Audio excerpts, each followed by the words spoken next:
Could Manchester United be about to offer Paul Pogba a contract? Manchester United have made a verbal offer to Victor Osimhen. Ruben Amorim admits his job is so hard at Manchester United. Antony can't stop scoring. Is relegation a reality? Casemiro wants to see out the 18 months left on his contract, and United are trying to reach a pre-agreement with Geovany Quenda. All this plus more in today's video as we run through all the latest Manchester United news and transfer news that will keep you right up to date with everything. Welcome to Man United Review. My name's Jamie. Before we get into it, smash a like on the video and let's jump straight into it. Firstly, how are we feeling at the moment after the result and performance yesterday? I'm still just really miserable about United at the moment. Like, there's just nothing to get involved. There's no positives at the moment. The performances are terrible. You know, the injuries have been terrible. Like, it's just really, like the job losses, the Glazers, you know, Ineos making mistakes, the whole thing, it just feels really miserable at the moment. That's how I'm generally kind of feeling about the situation. You know, and in terms of the game yesterday, you know, it is what it is. It is what it is. Like, we know we can't score goals. We know we'll make mistakes at the back. That's why I've stopped doing match reviews, because it is literally the same conversation I would be having every single week. Defensive issues, defensive mistakes, and no goals, can't score goals. And it's the same thing. Obviously, Ruben Amorim's coming under a lot of pressure because we are currently sat 15th in the league. We are in the bottom six. That's how bad our season has been. But yeah, let me know your thoughts and your opinions in the kind of comments. Be interesting to see how you kind of view things. For me personally, I don't feel any different to before when Ten Hag got sacked, because when Ten Hag was sacked, I was kind of saying, look, it's not just the manager's fault, although Ten Hag was making mistakes. The players are to blame, the owners are to blame, the whole thing around the manager are to blame as well, and nothing's really changed, apart from we've got Ruben Amorim now and new coaches, but he's still making mistakes, the players are still bad, the owners are still bad. The whole thing around the club is still bad. Do you know what I mean? With Ineos, like, sacking everybody and all the kind of cutbacks, the Dan Ashworth situation. Do you know what I mean? It is just a total mess. And if you're a mess off the pitch, you're going to be a mess on the pitch. And I generally don't feel any different to when I did when Ten Hag was here, because it's the same. It's the same players. We're still making mistakes. We don't look like you know, we still look like we're 11 strangers on the pitch together. And it's, you know, it is what it is. It's just incredibly frustrating. But let's go through the news. So Manchester United have lost 12 of their 25 Premier League games this season. Their most defeats from their first 25 matches of a league campaign since 1973 to 74, which was 13. That season, they were relegated from the top flight. So we are in the same form as the last time we got relegated. I do kind of think, though, we do have a little bit of a cushion, but I can't see where the next win's coming from. I genuinely can't, with everything that's kind of going on, all the injury situations and stuff. It's, you know, I'm actually genuinely worried about the Ipswich game, because I think that's going to be a 6-pointer, and I literally just threw up in my mouth saying that out loud. Now, we need 11 points. That's all I keep thinking now. We need 11 points to avoid relegation, which is 3 wins and 2 draws in 13 games. And looking at the fixture list, you know what I mean? Even when I'm looking at it thinking, right, okay, well, you know, I can't see a team that we are going to beat in there, because we are just really bad. You know, like, if you keep making mistakes at the back and you can't score goals, that's relegation. In normal circumstances, we might avoid relegation because we're not part of the worst 3 teams in the league. And I think the only person we would have to thank for that is Ruud van Nistelrooy, because Van Nistelrooy came in and got us some valuable points, because had it been under Ten Hag, we were 12th when we sacked him, and on that kind of downward slope. And since Amorim came in, we've been on a downward slope, and it was only really Van Nistelrooy that steadied the ship. And those kind of points that he gave us might be the cushion to stop us getting relegated, which is insane. But let me know what you think about that in the comments.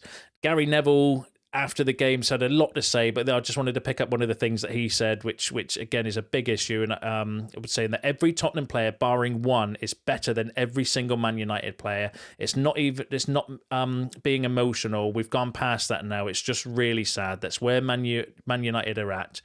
That's it's what happens when to players when they get here. We've seen players go to go the other way and thrive, and I kind of think that's this. I agree with Gary Neville on that. And the only player he mentioned as well, by the way, was Bruno Fernandes, and I would question whether Bruno Fernandes would get in Tottenham's team based on his kind of performances. Specifically yesterday, I mean, again, very wasteful. When we're trying to kind of control the tempo of a game, he's not the player for midfield. I felt when we had a bit of more possession, then he was actually, fairly decent. But, you can't be playing Bruno and Casemiro midfield. Like, it's just not good enough. Jamie Redknapp had the following to say: they need 7 or 8 players to change. We all thought that Ten Hag didn't have a clue, and I'm sure this manager probably thought that. They need to bring in better players. That isn't the nucleus of a squad that's going to be competing. When you look at Arsenal, City, Liverpool, they are miles ahead. Of course they are. They've spent fortunes, but if your recruitment is wrong and you're bringing in 30-year-olds on 4 and 5 year contracts, it's never going to work. They have to change now. I look at the subs today and I actually felt sorry for him. I mean, in Amrim, he didn't have any personnel to get the result he wanted. I'm going to talk about the youth and stuff in a second, but again, let me know your thoughts. Do you agree with Jamie Redknapp or Gary Neville? What are your kind of thoughts after the kind of game? I just want to shout out as well, just in regards to the game, I thought Patrick Dorgu was one player that kind of could come off holding his head held high. I thought he had a really good Premier League debut. 10 final third passes attempted, 10 final third passes completed, 9 out of 8 duels he won, 5 crosses, 4 tackles attempted, 4-1, 2 chances created, 1 clearance, 1 shot. I thought he had a really good game. I thought he could have had a better game as well if Garnacho decided to play him in a few times. I actually really liked his pass and his stuff and his vision as well from left back. I thought was really, really good. So I thought Dorgu had a good game. And so did Joshua Zirkzee. I thought Joshua Zirkzee looked really, really good. Probably our best player on the day. The one thing I've been critical about Zirkzee is he looks off the pace, looks slow, not in terms of like his running, but just like felt that he had like 5 or 6 seconds on a ball when he doesn't in the Premier League. That Anya and some of his touches yesterday and his one touches and his nutmegs and stuff I thought was really, really good. So I actually thought Zirkzee had a good game. So Dorgu and Zirkzee were the only players I think came out with any credibility for me. The rest just standard, just poor, aren't we? Now, in terms of injuries, Ruben Amorim isn't the first United manager to realise that his United squad isn't robust enough to play the way he wants. Like Ole's Gunnar Solskjaer, Ralf Rangnick and Erik ten Hag before him, the 40-year-old has learned the hard way that these players aren't conditioned to operate at high intensity. And I do kind of get that as well. Every time we increase the training and we kind of try to increase the tempo, increase the intensity, do more running and stuff like that as well, the players literally get injured. And they are not robust enough. And that's the kind of key word as well. If you remember back to what Romano has been saying about recruitment going forward, intensity is the kind of key word. We need players that are robust and intense because, less injuries, and they're capable of kind of doing that. Every time we have, a few weeks training or a few days training, we have players that get injured all the time. And they're not they can't play that intensive style of play, which is half of the problem at the moment. Obviously, Kobe Mainoo's now out for about 6 weeks, according to Chris Wheeler as well, as another big blow. And we just can't catch a break at the moment with injuries mounting up. Obviously, Ahmad's out for the season. Martinez is out for the season. Mainoo's going to be out for a few weeks, for up to 6 weeks. Ugarte Collier missing.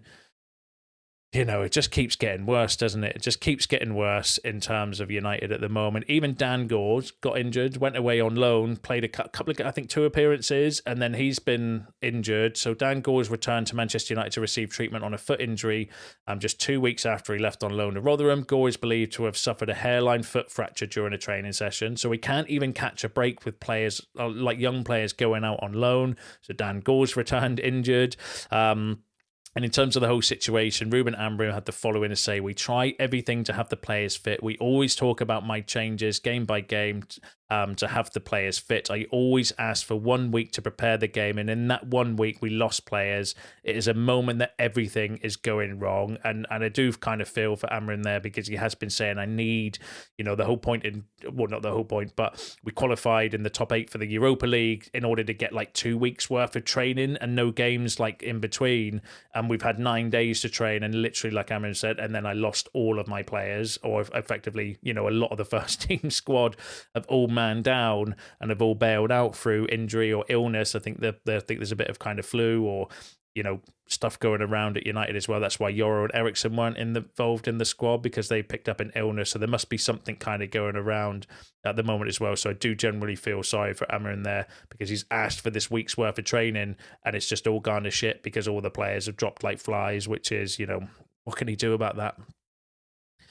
But then also he said, I have a lot of problems. My job is so hard here, but I stick with my belief. So Amrin admitting himself that the job here is obviously way harder than he expected. Well, I don't know if he expected it to be, but I can't imagine, that he expected it to be easy. But, we're in the position we gave him the now or never ultimatum, and, he's taking the kind of job. I think at the moment way too early to be kind of judging Ruben Amorim, because, he hasn't been backed. He hasn't had a pre-season. He's come into an absolute mess halfway through a season with players that are not capable of playing. Some of them not even, like, they just all look like strangers. I said it earlier in the video. They literally look like 11 strangers on the pitch still, which is really, really frustrating. But let me know what you think about that in the comments. Now, one of the criticisms I do have about Amorim, though, is not playing any of the youth team. I was sat there thinking, God, come on, surely one of them is capable just to give a 10-minute roll of the dice to. Do you know what I mean? Because you just never know what's going to happen. So surely a couple of them you could have given 10, 15 minutes to. We were losing anyway. We literally had nothing to lose. So I don't see why, that was my annoyance at not bringing. The only player he brought on was Cheeto, literally with 2 minutes to go, which I actually think was the worst thing to do as well. That was almost kind of like, oh yeah, just go on and run around. Didn't even touch the ball. It's nice that he got his debut, and I'm sure from the player's perspective, he was buzzing to go on, even if it was just for 3 minutes for Casemiro at the end. But then we did the same with Casemiro. We brought him on with a minute to go against Leicester in the cup, and it was kind of like insulting, almost like a slap in his face, almost to say like, okay, well, this is how, I'm just going to bring you on basically to waste time at the end. So I didn't agree with that from Amrin, but you obviously have different thoughts and opinions on that. Let me know yours in the comments. But just going back to the youth, so he said that they will play during the season. We will have games in the Cup and Europa, and they will play. I feel it. I think everybody can feel it. We were near the goal. I didn't want to change the players when we were near it. So the excuse he gave for not giving the youth players on is because he felt that at that time we were maybe close to getting the equaliser. But I just kind of, I think he missed an opportunity to kind of give a few players, some minutes and just see what they're about. I don't see what the issue is. What have we got to lose? And again, mention it there, Chido we did eventually come on for 3 minutes and never touched the ball, which I thought was just way too little, too late. Personally, it would have been nice to maybe have on when we were having all that kind of, putting the balls into the box and stuff like that as well. Would have been maybe, a benefit to have him in and around the penalty area for that. But it is what it is. Can't change it. What's done is done now. Let's go through some transfer news. So, Manchester United could offer Paul Pogba a short-term contract on strict terms. He is desperate to get back to action. Now, that came from Rich Fay, who is actually a decent source when it comes to United. Not an Ornstein, not a Romano, though, so I would kind of still, say take it with a pinch of salt for now. I'd want to see a way more credibility regarding that, because I do think if Pogba was close to coming back to United, I think Romano would be all over it. All over that news, but that doesn't necessarily mean that he doesn't know and he's just not putting it out there yet until something becomes more credible. But, considering the injury situation at the moment, what are you thinking? Paul Pogba back, short term, maybe a pay-as-you-play type deal? What are you thinking? Let me know in the comments. For me personally, considering, the injuries that we've got, if it was a pay-as-you-play deal, probably, yeah, because we do need, Ahmed's out, the midfield is just absolutely terrible. My only worry with that is that he's not played football for so long, and coming in March, which I think is when he can play football again, how long is it going to take him to get match fit until the season ends. And then he's had injury problems as well, so it would be a risk. But a pay-as-you-play type deal where it's like a low risk and it's not going to cost you, loads, then considering the injuries and stuff and the fact that we need, we've left ourselves so short, especially up front. Always one of because I think Pogba could play as one of the number 10s. He could also drop and play the number 8, so then Bruno can play a little bit further forward. So we would give you some options. So yeah, I would probably do it considering the injuries at the moment. But let me know what you think in the comments. Now, Manchester United are progressing in talks to try to reach an agreement to sign Geovany Quenda ahead of the summer. United feel the player is worth around £33 million, while Sporting want closer to £50 million. Quenda is certainly keen on joining United. Now, that came from Ben Jacobs, who I always say is a hit-and-miss journalist, but he is, he can be credible at sometimes. Just another kind of journalist of reasonable standing suggesting that actually this Quenda deal is looking very, very likely.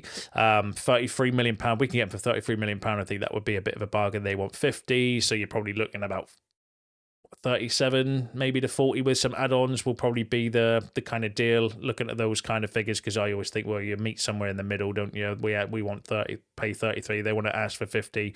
You'll meet somewhere in the middle, maybe with some Brucey bonuses and some add-ons as well.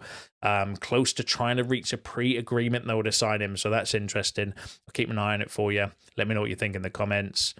Now, Manchester United striker Rasmus Højlund could be on the move this summer, with multiple clubs showing an interest. West Ham, Juventus and now Leeds are also keeping a close eye on him, who has so far failed to make the expected impact at United. I think that's an understatement. That came from Quarter's side. We've heard West Ham being linked with them before. We've heard Juventus.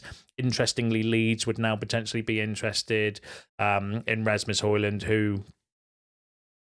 it's not looking good for him, is it? That's all I'm going to say. Not looking good for him. Obviously, now, if he does go, we're going to need to bring in another striker. So Manchester United and PSG have shown official interest in signing Victor Osimhen this summer and have both made a verbal offer to him on contract and salary. Both teams have committed to paying his release clause. Ruben Amorim wants Osimhen. Now, that came from a very credible Turkish journalist. He's called the Romano from Turkey. He's got like 1.5 million followers, seen as a tier 1 kind of Turkish source. It's probably the most credible person or source that's actually linked United with Osimhen. All the rest have been a little bit kind of, there's no smoke without fire, but they've not been the most credible in terms of sources. But he's the one that I would say, actually, yeah, that's a top tier source linking us with Osimhen, suggesting that we've made a verbal offer with his contract and salary, and both teams are committed to paying his release clause as well. So that's interesting. Whether Osimhen would want to come out of between us and PSG, I highly doubt, considering, the difference in... the difference in quality between the teams at the moment. You know what I mean? Like we're 15th. PSG are going to win title after title and obviously compete in the Champions League every year. Or do you want to come to United where you're potentially going to be in a relegation scrap next season? Have we missed the boat on Osimhen? Do you know what I mean? Maybe there could have been something we could have done a little bit earlier, but we'll wait and see. I'll keep an eye on it for you. Who knows? Maybe he's kind of, might be convinced by the project and by Ruben Amorim. Maybe money will have something to do with it as well. Do you know what I mean? So there's loads of different factors, but it's the most credible person I think so far that's linked us with Osimhen. But let me know what you think about that in the comments. Casemiro had the following to say after the game, where effectively he's saying he's going nowhere in the summer. So I have to keep working, of course. I would like to play more. I don't know any footballer who doesn't want to play and help. I would also like to help the club. At the moment, I approach things with respect for my teammates and the staff. And above all, I respect United, a club to which I am very grateful. I have a year and a half left on my contract and I would like to see it through to the end. I feel good here and my family too. They have adapted. We speak English. I am very grateful to the fans at Old Trafford and to the club. I am not happy on the bench, but I am happy at the club. Now that's devastating if he wants to stay for the 18 months that are left on his contract, because getting Casemiro off the wages would be massive for us in the summer. I still think we'll be okay if we can remove a few others, but we cannot keep paying him 350 odd grand a week to effectively not be only playing because we've got an injury crisis. The only reason Casemiro's played yesterday and might play next weekend is because Collier and Ugarte and Mainu were all out. Had they not been out, so effectively he's our fourth choice midfielder, yet he's our highest paid player. That cannot continue. That absolutely cannot continue. There's got to be a solution we need to find for Casemiro in the summer for me, because I just don't think he's got the... you tell me, did you think he looked, a Premier League quality midfielder yesterday? I felt like, he was just getting ran through a lot. Not that he did anything particularly bad, because you know what you're going to get with Casemiro. Like, getting angry about the fact he's got no legs doesn't really help, because he's got no legs. That's just, it is what it is. But we cannot keep playing those wages for another 18 months. Like, that contract... that's the problem with United at the moment. Do you know what I mean? We paid so many players an absolute ridiculous amount of money, and it's just no good. And it's all coming back to kind of haunt us, because like we want to move on, and we're potentially going to be stuck with Casemiro until he runs his contract down. I've said that before in a previous video, actually, that I can see a situation where Casemiro runs his contract down, Antony runs his contract down, maybe even Marcus Rashford will run his contract down as well, because no one's going to pay them that money elsewhere. And, what incentive have they got to kind of go anywhere else as well? But, let me know what you think about that in the comments. And then finally, just to rub salt in all the wounds about all the positivity around United at the moment, Antony's just gone on, scored an absolute beautiful volley for Real Betis, which is now, in the last 4 games, 1 a penalty, 1 assist, 3 goals, 3 man of the matches. I think he's found his level, though, Antony. I'm really pleased that actually he's gone away and enjoying football again, because, I don't think he's United quality, regardless of his resurgence at Real Betis. He's found his kind of level, found his quality, and it's only positive for us if he does well, because that means we might get a buyer in the summer and avoid what I just mentioned about him running his contract down because of his wages. But let me know what you think about that in the comments. Let me know what you think about all the other topics discussed in today's video, because that's you all up to date with the latest Manchester United news and transfer news. Smash a like on the video on your way out. Subscribe to the channel if you are new. See you in the next one.